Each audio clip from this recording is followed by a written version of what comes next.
नमस्कार, मैं राजेंद्र कानूनगो साधना न्यूज़ से आपका स्वागत है। आज आपका पसंदीदा कार्यक्रम पब्लिक एजेंडा हम शुरू कर रहे हैं। पब्लिक एजेंडा में आम जनता से जुड़ी हुई जिसमें आम जनता प्रभावित होती है, ऐसी विषयों पर हम चर्चा करते हैं और ये देखते हैं कि जनता की इससे परेशानियां कम हो रही हैं या बढ़ रही हैं। तो इसी विषय पर पब्लिक एजेंडा में चर्चा होती है। पब्लिक एजेंडा में आज का मुद्दा जो हमने रखा है वो है, सुप्रीम कोर्ट में अभी एक प्रकरण चल रहा है। जब पूर्व में केंद्र सरकार की ओर से ये चर्चा चली थी कि जो कोरोना पीड़ित लोग हैं, जो वैश्विक त्रासदी में इस कोरोना में जिनका निधन हो गया है, उनको हम 4-4 लाख रुपया जो है मुआवजा देंगे। इस पर एक पार्टी ने सुप्रीम कोर्ट में याचिका दायर की और उस याचिका का असर ये हुआ कि जब उसकी प्रस्तुतिकरण और चर्चा जब हुई तो केंद्र सरकार की ओर से अपना रुख बदल दिया गया। केंद्र सरकार ने कहा कि हम 4 लाख रुपया देने की स्थिति में नहीं है। फिर बाद में उनके सॉलिसिटर जनरल ने ये कहा कि पैसे की कोई समस्या नहीं है, लेकिन हम इसको आपदा से बचाने में और बचाव कार्य में और जनता को राहत देने में खर्च करने वाले हैं। इस पैसे को हम मुआवजा देने की स्थिति में नहीं है। और दूसरा, उन्होंने कहा कि ये हम शमशान कर्मी जो हैं उन लोगों का बीमा करा करके और सरकार उसकी बीमे की किस्त भरेगी, इसमें भी हम पैसा 4-4 लाख रुपया खर्च करेंगे। तो यहाँ ये स्थिति निर्मित हो रही है कि सरकार अपनी वादे से पलट रही है और 4-4 लाख रुपये जो मृतक के परिजनों को मिलना था वो अब नहीं मिल पा रहा है। और सुप्रीम कोर्ट ने एक बात और कही है कि मुआवजा देना एक अलग बात है और आप ये जो शमशान कर्मियों का जो बीमा करा करके उसकी किस्त भरेंगे, ये एक अलग बात है। तो ये सारी बातों को लेकर के सुप्रीम कोर्ट ने यह कहा है कि 3 दिन के अंदर आप अपना लिखित में जो है दलील हमको पेश कर दीजिए और हम उस पर विचार करेंगे। सुप्रीम कोर्ट ने अपना निर्णय अभी सुरक्षित रखा हुआ है और इसी विषय पर हम चर्चा करना चाह रहे हैं आज। और डेथ सर्टिफिकेट का भी एक मामला आया है कि डेथ सर्टिफिकेट में कोरोना से डेथ हुई इसका स्पष्ट उल्लेख नहीं है। तो सुप्रीम कोर्ट ने कहा है कि इस पर भी हम संज्ञान लेंगे और इसका कोई हल निकालेंगे। हमारे साथ आज इस विषय पर चर्चा करने के लिए जो स्टूडियो में हमारे साथ मौजूद हैं, भारतीय जनता पार्टी के वरिष्ठ नेता हैं विकास बोंदरिया जी, और चूँकि कानूनी मसला है इसलिए हमारे साथ एडवोकेट भूपेश उपाध्याय जी स्टूडियो में मौजूद हैं। और कांग्रेस की ओर से कांग्रेस के जो नेता हैं इंजीनियर मिथुन अहिरवार जी, वो हमारे साथ जुड़े हुए हैं। और वरिष्ठ पत्रकार खिलावन चंद्राकर जी भी जो है हमारे साथ इसी विषय पर अपना रुख स्पष्ट करने के लिए जुड़े हुए हैं। तो आइए हम शुरू करते हैं हमारा कार्यक्रम पब्लिक एजेंडा। सबसे पहले मैं विकास बोंदरिया जी के पास आना चाहता हूँ। बोंदरिया जी, इस मसले में केंद्र सरकार का रुख एकदम बदला हुआ कैसे नज़र आ रहा है कि ये परिवर्तन हो गया? पहले कुछ और बात हुई, बाद में कुछ और बात हो रही है। नहीं, देखिए कानूनगो साहब, कभी भी ये बात नहीं हुई कि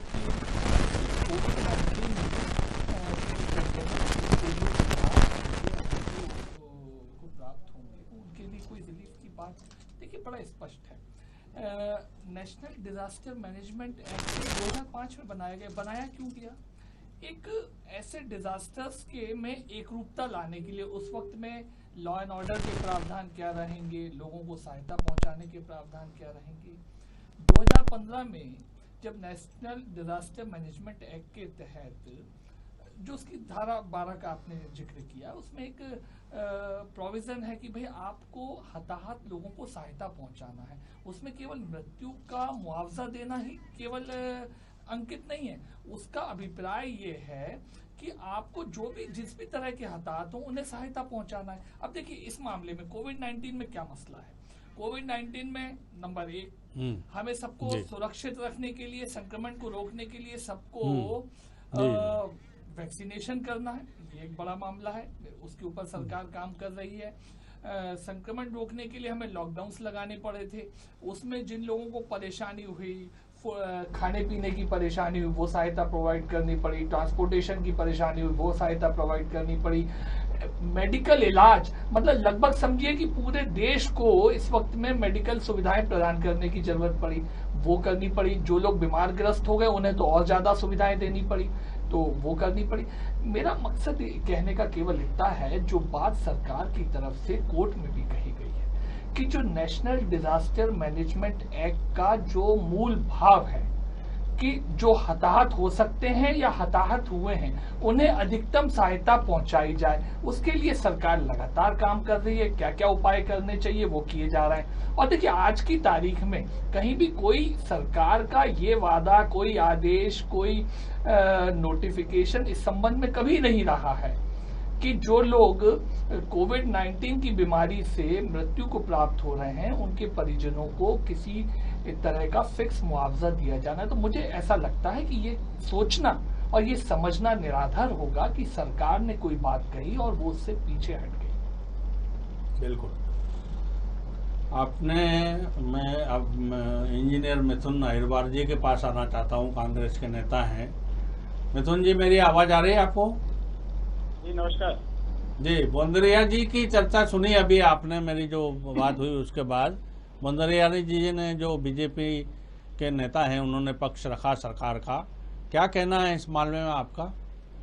देखिए, सबसे पहली बात तो ये है कि सरकार ने ऐसा कभी नहीं कहा, ऐसी बात नहीं है। स्वयं शिवराज सिंह चौहान जी ने ये बात कही थी कि 4 लाख रुपए तक का प्रति व्यक्ति का मुआवजा मध्य प्रदेश में ये दिया जाएगा, और पूरे देश भर में इसी तरीके का माहौल बनाया जा रहा था। जैसे ये लोग, शिवराज सिंह जी ने पहले भी कहा था कि जो हमारी आयुष्मान भारत योजना है उसमें अलग से हम लोग कंट्रीब्यूट करेंगे, किसान सम्मान निधि में अलग से कंट्रीब्यूट करेंगे, और ये जो 4 लाख रुपए की राशि इन्होंने स्वयं ने अनाउंस की थी। तो मुझे नहीं लगता कि अब अपनी बातों से पलटना चाहिए। आप विपक्ष में थे तब आपने 15 लाख का वादा किया था, चलिए वो आप पलट गए, समझ में आता है। लेकिन जब सरकार में रहते हुए आपको अनाउंसमेंट करते हैं तो उसकी एक वैलिडिटी होती है, और उसको आपको, मुझे लगता है उससे आपको पलटना नहीं चाहिए।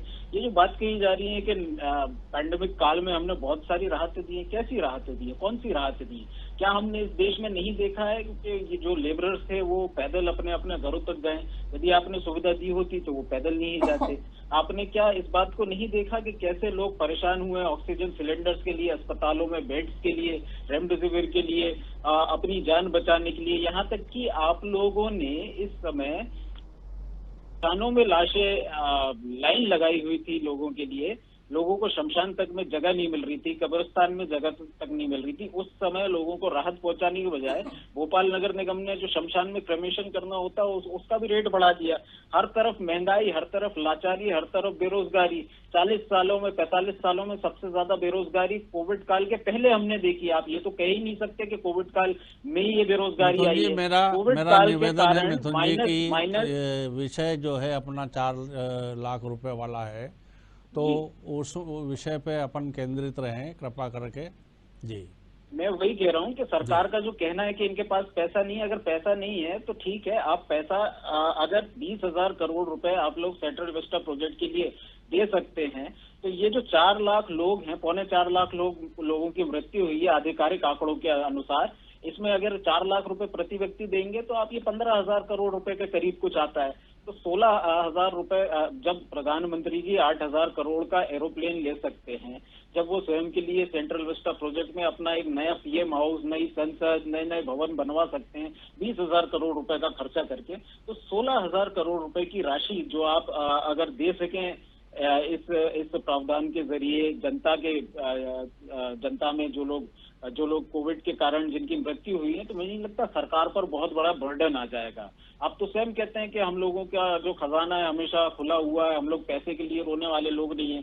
तो जिन लोगों के घरों में, चलिए आप पूरों को मत दीजिए, 4.25 लाख पूरे को मत दीजिए, लेकिन जिन जिन के घरों में मुखिया की मौत हो गई है, जो ब्रेड अर्नर्स हैं उनकी मौत हो गई है, कम से कम उनको तो आप दे दीजिए। बहुत ज्यादा भार आपके ऊपर नहीं आने वाला है। 8,000 करोड़ का प्लेन खरीद सकते हैं तो 10-15 हजार करोड़ रुपए जनता को दे सकते हैं। उस समय जब जनता त्रस्त है महंगाई से, बेरोजगारी से, बिजनेसेस नहीं चल रहे हैं, लॉकडाउन के कारण लोगों की आय घटी है, बांग्लादेश की प्रति व्यक्ति आय हमारे से ज्यादा हो गई है, ऐसे समय में यदि आप लोगों को राहत देंगे तो आप अपनी ही बातों पर खरे उतरेंगे। जनता के साथ जो आपकी धोखा करने की आदत है उससे कुछ समय के लिए आप लोग अलग हटेंगे। तो मुझे लगता है ये कोई बहुत गैर जायज मांग नहीं है। और सरकार को जो खासकर जो शिवराज सिंह जी ने वादा किया था मध्य प्रदेश के लिए, कम से कम मध्य प्रदेश में उसको निभा दें और पूरे देश में भी आपको ये निभाना चाहिए। बिल्कुल ठीक। इस मुद्दे पर बीजेपी और कांग्रेस के नेता जो हैं उनकी राय सुनी। चंद्राकर जी, आप मेरी बात, आवाज़ आ रही है आपको? हेलो खिलावन चंद्राकर साहब, मेरी आवाज़ आ रही है आपको? चलो, उनसे हमारा संपर्क अभी नहीं हो पा रहा है। मैं अभी एडवोकेट भूपेश उपाध्याय जी के पास आना चाहता हूं।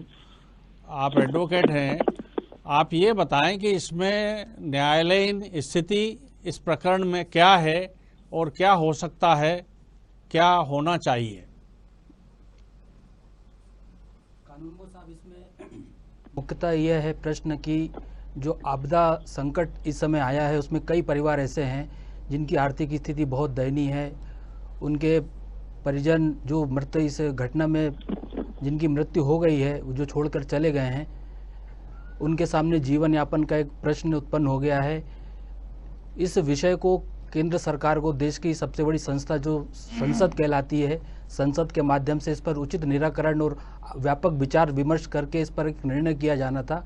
किंतु अत्यंत दुखद है कि इस विषय पर कोई एक आम राय नहीं बनी और ये जनहित याचिका के माध्यम से माननीय सर्वोच्च न्यायालय के समक्ष है, जिसमें जनहित याचिकाकर्ता ने अपने तर्कों के आधार पर यह मांग की है कि जो इस आपदा काल में जो मारे गए हैं उनको 4 लाख दिया जाए। जबकि सरकार का, आपने जैसा बताया कि सरकार का तर्क है कि आपदा राहत के बचाव एवं अन्य उपायों के लिए, इस बीमारी की रोकथाम के लिए धन का उपयोग किया जा रहा है। वर्तमान स्थिति में दोनों पक्षों के सुनने के बाद सुप्रीम कोर्ट ने लिखित में उनसे अपने तर्क मांगे हैं 3 दिवस के अंदर, और प्रकरण को आदेश हेतु सुरक्षित कर लिया गया है। हम सब ये उम्मीद करते हैं कि एक ऐतिहासिक फैसला माननीय सर्वोच्च न्यायालय द्वारा इसमें दिया जाएगा। जो माननीय सर्वोच्च न्यायालय के न्यायाधीशगण हैं, बहुत विद्वान न्यायाधीशगण हैं। इस आपदा काल के समय में एक ऐतिहासिक फैसला प्रभावित पक्षों को, जिनके पास आय का बिल्कुल साधन नहीं रह गया, उनके पक्ष में सर्वोच्च न्यायालय जरूर उनके हितों को देखेगी। बिल्कुल कानूनी राय की तरफ से, राय जो आई है भूपेश उपाध्याय जी की तरफ से, मैं फिर से बोंदरिया जी के पास आना चाहता हूँ। विकास जी, आपने जो है मिथुन अहिरवार जी की भी बात सुनी और भूपेश उपाध्याय जी की भी आपने बात सुनी, दोनों की बात सुनी। तो सुप्रीम कोर्ट जो है, हर चीज़ सुप्रीम कोर्ट के पास जाए, केंद्र सरकार का जो स्वयं का एक दायरा दायित्व है उसमें आकर के, और मुआवजा कोई पहली बार किसी चीज़ के लिए नहीं दिया जा रहा, मुआवजा हर चीज़ों में बढ़ता है। और ये जो है वैश्विक त्रासदी है और मानव निर्मित त्रासदी है लगभग, अभी तक ये जो सिद्ध हुआ है। तो इसमें जो है यदि केंद्र सरकार मुआवजा देती है तो मुआवजे से देने की जो चर्चा हुई थी उससे वो पीछे क्यों हट रही है? नहीं, देखिए कानूनगो साहब, कहीं कोई मुआवजा देने की चर्चा नहीं हुई। जी, तो सरकार के कोई वादा खिलाफी या पीछे हटने का कोई प्रश्न जी। मिथुन जी ने बहुत अच्छी बात करके रखी मध्य प्रदेश के संदर्भ में। एक है राष्ट्रीय संदर्भ में जो केस सुप्रीम कोर्ट में पेंडिंग हो रहा है, मूल रूप से हम उस पर विचार के लिए जी हाँ, फिर भी मध्य प्रदेश की सच्चाई तो मैं उस संबंध में, मध्य प्रदेश में सीएम साहब ने घोषणा करी है 4 लाख रुपए शासकीय सेवाओं में जो लोग लगे हैं और अगर उन्हें कोविड हो जाता है, उससे मृत्यु हो जाती है, तो उनको वो राशि दी जा रही है। और तो और यही नहीं, उनके परिजनों को अनुकंपा नियुक्ति भी दी जा रही है। ये 4 लाख की राशि भी दी जा रही है, अनुकंपा नियुक्ति भी दी जा रही है, त्वरित रूप से 4 लाख रुपए दिए जा रहे हैं। नंबर दूसरा, आम जन की मृत्यु होती है तो उसके लिए सीएम साहब ने घोषणा की थी कि 1 लाख रुपए दिए जाएंगे, वो दिए जा रहे हैं। उसको आवेदन लोगों ने भरे हैं, मिले भी हैं। तो मध्य प्रदेश देखिए जी, ये हाँ, ये जो भिन्नता है ये कैसे है कि भाई सरकारी का व्यक्ति की मृत्यु होगी कोविड से तो 4 लाख देंगे और आम आदमी यदि मरेगा तो उसको 1 लाख देंगे। दो विषय नहीं, सरकारी का आपने जो कहा, आप भी शासकीय सेवाओं में रहे हैं जी, आपको विदित है कि वहां पे सरकार केवल सरकार नहीं है, वो एक एम्प्लॉयर है। अपने एम्प्लॉय के बेनिफिट के लिए जो जन कल्याणकारी योजनाएं उसे चलानी चाहिए शासकीय सेवकों के कल्याण के लिए, वो उस मार्फत है। मैंने कहा ना, जन कल्याण हेतु जो राशि घोषित की गई है वो भी है, वो भी दी जा रही है। नंबर दूसरी बात, देखिए अब ये आपदा का एक सामान्य रूप से कहीं भूकंप आता है, तूफान आता है, हम इनको आपदाएं मानते रहे, लेकिन ये पेंडेमिक है, ये एपिडेमिक भी नहीं है, ये पेंडेमिक है। इसके आयाम अलग हैं, एंगल्स अलग हैं। अब इसमें अगर मान लीजिए मध्य प्रदेश में लगभग 6 करोड़ लोगों को 3 महीने का, अभी और पूर्व में भी 5-6 महीने का, कुल मिला के 8-1 महीने का अन्न सरकार बिना किसी कीमत लिए देती है, तो क्या वो वेलफेयर एक्टिविटी नहीं है? और यही क्या राष्ट्र में नहीं किया जा रहा मोदी सरकार के द्वारा? देखिए अंतर है, अंतर क्या है कि कहां पे सरकार का क्या समूल दृष्टिकोण बनता है कि वेलफेयर एक्टिविटी किस ढंग से कैरी ऑन की जाए ताकि ज्यादा से ज्यादा लोगों को लाभ पहुंचे। दूसरी बात कानून साहब, मैं एक बात रखना चाहता हूं, जो कानूनी मार्फत की बात है, मैंने पहले भी उल्लेख किया था, धारा 12 उस अधिनियम का क्या कहता है? वो कहता है कि हताहत लोगों को सहायता पहुंचाना है, उसके अलग अलग बिंदु हैं और 4 लाख का बिंदु तो कहीं उसमें लिखा ही नहीं है, उस अधिनियम में भी कहीं उल्लेखित नहीं है कि 4 लाख। उसमें लिखा गया है कि सरकार को, एनडीए को, जो नेशनल डिजास्टर मैनेजमेंट अथॉरिटी है, उसको एक ऐसी गाइडलाइन बनानी चाहिए। गाइडलाइन बनाने का मार्फत है कि पूरे देश के लिए एक लागू हो सके। इसके अलावा स्टेट्स के पास में अपना डिजास्टर रिलीफ मैनेजमेंट का पैसा होता है, अन्य राहत राशियों के कोष होते हैं, उसके माध्यम से स्टेट सरकारें, राज्य सरकारें लोगों को सहायता पहुंचाती हैं। और तो ये तो इतना बड़ा पेंडेमिक है जिसमें समाज ने एक बहुत बड़ा रोल अदा किया है, वो सहायता के लिए आया है और सरकार ने भी आह्वान किया तो और ज्यादा समाज के लोग उसके लिए आह्वाहित होकर आए। मुझे लगता है मिला जुला प्रयास है। केवल सरकार को केवल एक बिंदु पे बांधना कि कभी किसी अन्य आपदा के लिए सरकार ने पहले 4 लाख रुपए का राहत राशि उस आपदा के 200-400 हताहतों को दी थी, उसकी तुलना आज हम देश भर में, जब हमारे पास 2.25 लाख से ज्यादा इस बीमारी के कारण मृत्यु हो चुकी है। अच्छा देखिए, मृत्यु का प्रकार भी कैसा है। कोविड ज्यादातर उन लोगों को ग्रसित कर रहा है जो अन्य बीमारियों से भी पूर्व में ग्रसित रहे, मतलब इसका एक बीमारी का तौर तरीका भी अलग है। और ये तो वो बीमारी है जिसका हमारे पास में सटीक इलाज दुनिया भर में कहीं भी उपलब्ध नहीं है। तो मुझे लगता है कि केवल इस ढंग से कि सरकार ने कभी किसी आपदा में इस तरह की राहत राशि वितरण की व्यवस्था की थी, उसको आज पुनः लागू हर बार वही स्थिति नहीं बन सकती है। जन कल्याणकारी योजनाओं में समय के हिसाब से, संसाधनों के हिसाब से और क्या कितना उसका विस्तार है, संख्यात्मक भी और क्षेत्र के अनुरूप भी, उस अनुसार अलग अलग निर्णय लेने पड़ते हैं। बिल्कुल। एक बार मैं फिर कोशिश करता हूं। खिलावन चंद्राकर जी, आपके आवाज आ रही मेरी? डिस्कनेक्ट, आवाज उनके आ नहीं रही है, हमारी चर्चा उनसे हो नहीं पा रही है। एक बार मैं फिर से मिथुन जी के पास आना चाहता हूं। मिथुन जी, समय की थोड़ी सी कमी है, शार्ट में आप अपना, बुंदरिया जी ने जो बात रखी है उस पर आपका क्या मत है, मंतव्य है? बता दूं, ये जो धारा 12 की बात करी हुई है मेरे सामने खुली है, इसमें 4 तरीके के प्रावधान है। पहला प्रावधान कि ये जो रिलीफ कैंप्स हैं, अगर आपदा में किसी व्यक्ति को रिलीफ की आवश्यकता पड़ती है, उसे हम शेल्टर दें, खाना दें, पीने का पानी दें, मेडिकल एक्सपेंस दें और सैनिटेशन फैसिलिटीज हैं। दूसरी में लिखा हुआ है स्पेशल प्रोविजन होने चाहिए जो लोग विडोज हैं, जिनके पति खत्म हो गए या जो बच्चे ऑर्फन हो गए, जो अनाथ हो गए। तीसरे तरीके का फायदा उन लोगों को दिया जाना चाहिए on account of loss of life, यानी कि जिन लोगों का जीवन खत्म हो गया है या जिनके घर जो है वो सही नहीं रहे।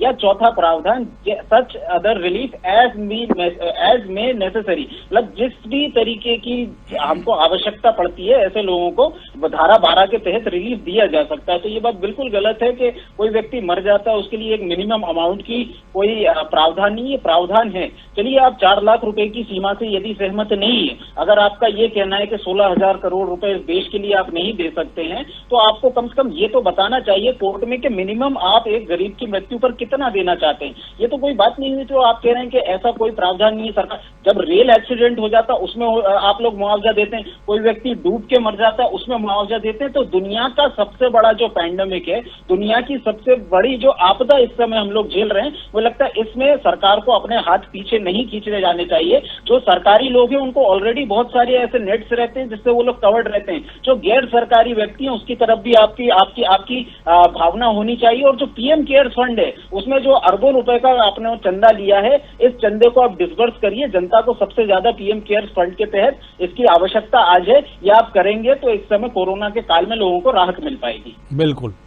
बिल्कुल सही कहा आपने।